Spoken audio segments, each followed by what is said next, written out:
célèbre de toute l'histoire, mais aussi le plus beau, le plus bel avion de tous. On écoute.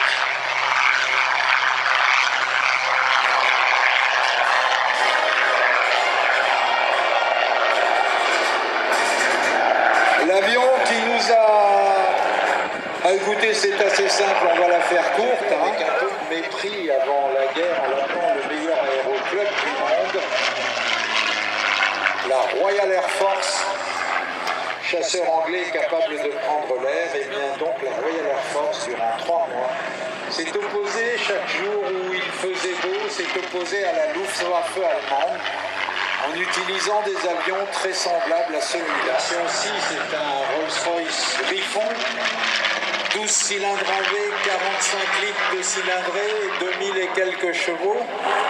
Mais la version, c'est une version, ce Spit-là est un Mark 19, c'est une version qui a vu le jour vers la deuxième moitié de la guerre, alors que le Spit de la bataille d'Angleterre était équipé d'un moteur un peu moins puissant, 27 litres de cylindrée seulement, si on peut dire, mais aussi 12 cylindres en V, le Rolls-Royce Merlin.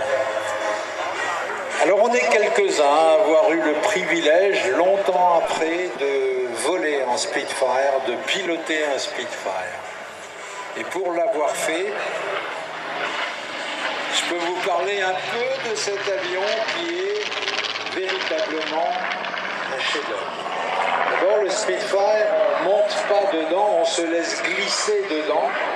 Le cockpit est tellement étroit qu'on a les épaules qui frottent contre les parois gauche et droite. Quand on referme la petite verrière, on a l'impression que c'est un casque transparent. C'est minuscule là-dedans. Devant l'usine, pourquoi on appelle ces moteurs des moteurs à explosion? Pour ma part, j'avais eu le malheur, en mettant en route la première fois, de laisser la tête un petit peu penchée sur le côté de la verrière.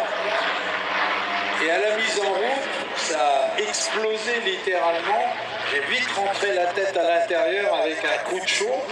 Et tout de suite, dans le cockpit, ça s'est mis à sentir le cochon grillé parce que je m'étais grillé quelques sourcils au passage. À la mise en route, il y a réellement des flammes de 4 mètres de long qui pètent et qui sortent des échappements. Bien sûr, elles sont tout de suite résorbées, mais véritablement, c'est monstrueux.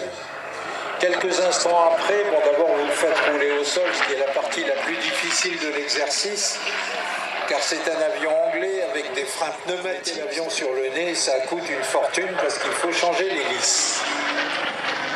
Mais une fois que vous avez maîtrisé les tremblements de vos genoux, que vous êtes arrivé en bout de piste et que vous avez en l'air, que vous commencez tout de suite à comprendre pourquoi cet avion est une des... Si vous aimez danser, et qu'il vous est arrivé d'inviter à danser une fille extraordinaire, vous savez, de ces filles qui dansent, elles sont là, elles sont dans vos bras, mais vous ne sentez rien. Elles vous suivent, elles vous précèdent même. Elles sont transparentes, pour ainsi dire.